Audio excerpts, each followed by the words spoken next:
It's all going so well with Iran that now we have to peddle out a whole new narrative.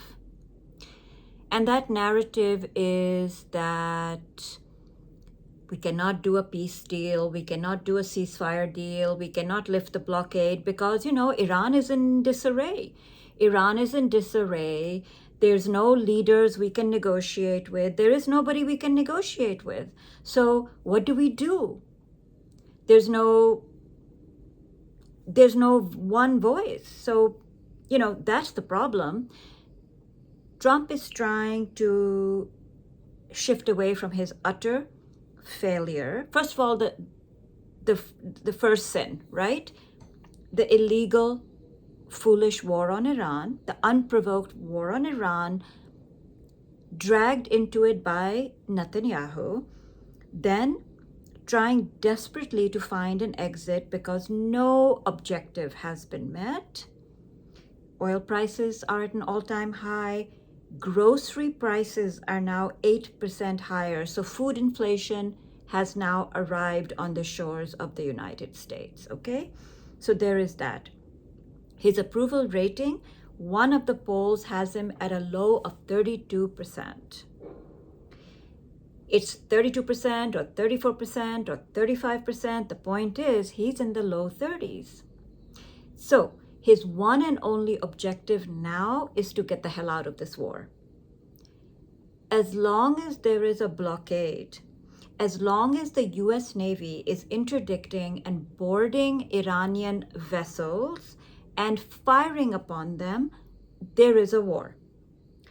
This is called a war. So as long as there's a blockade, there is a war. So the new narrative is Iran in disarray. Iran in disarray. There's no leader we can talk to. Tita Parsi is saying, Trump is pushing a narrative that the failure to get a deal is due to divisions and disarray within the Iranian government, rather than his ever-changing red lines, undisciplined use of social media, and unrealistic demand. Shifting the blame onto Iran is such a convenient way to go. The problem is the American public is not buying it.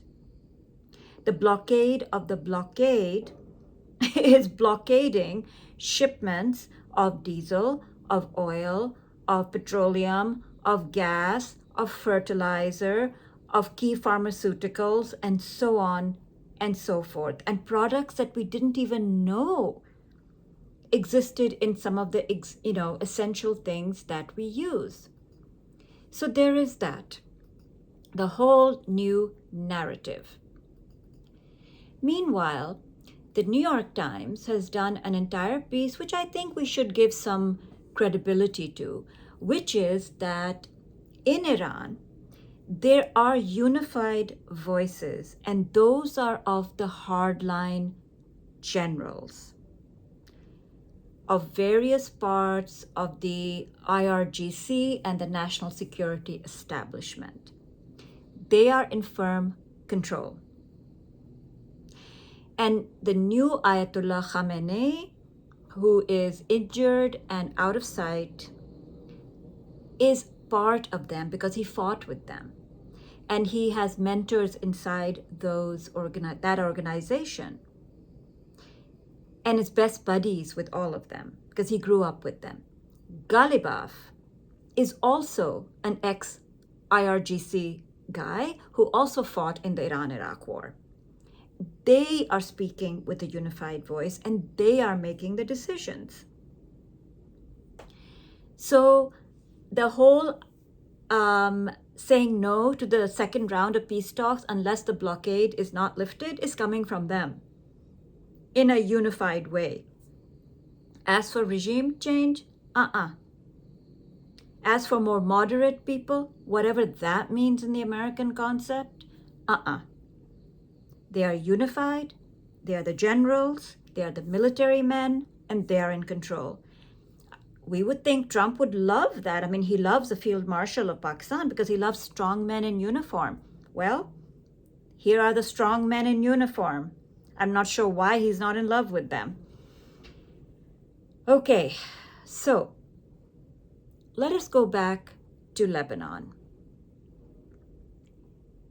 Haaretz, an Israeli newspaper, is 100x more important, informative, credible than anything the US media ever puts out. In fact, when Haaretz puts it out, the US media ignores it.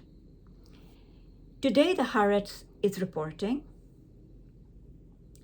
regular and reserve soldiers are looting a large amount of civilian property from homes and businesses in southern Lebanon. So fighters and commanders stationed in the field told the journalist for Haaretz, according to the testimonies, the theft of motorcycles, televisions, paintings, sofas, and rugs on a wide scale has become a routine phenomena, and the senior and junior command in the field is aware of it but does not take disciplinary measures to eradicate it. This is exactly what was happening in Gaza.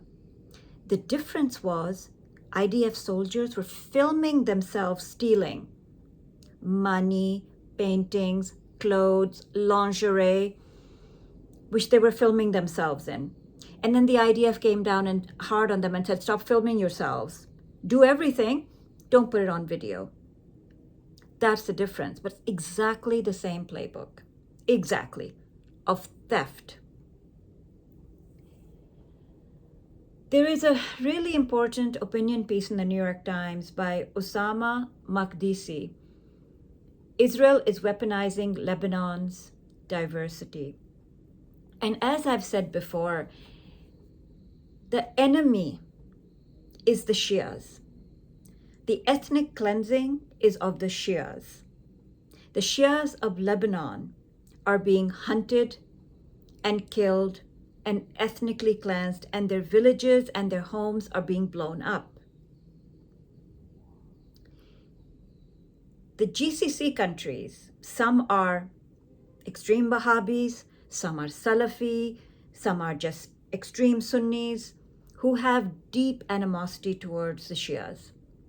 They will not lift a finger to support the Shia population of Lebanon. They simply will not. In fact, countries like the UAE are in deep embrace of Israel and would want whatever Israel is doing to keep happening. So there isn't only some sort of geopolitical stuff going on, it's also sectarian stuff going on. And Israel is being very helpful to these countries by killing and ethnically cleansing the Shia population. Here is what he is saying. The groups that make up Lebanon's rich tapestry of religious diversity have been affected by Israel's relentless bombing. The civilians most devastated are members of Lebanon's Shiite community. Israel claims it has been targeting Hezbollah, the political party and resistance movement rooted in Lebanon's Shiite community. But its actions have gone well beyond attacking that group. It has repeated its Gaza doctrine of collective punishment.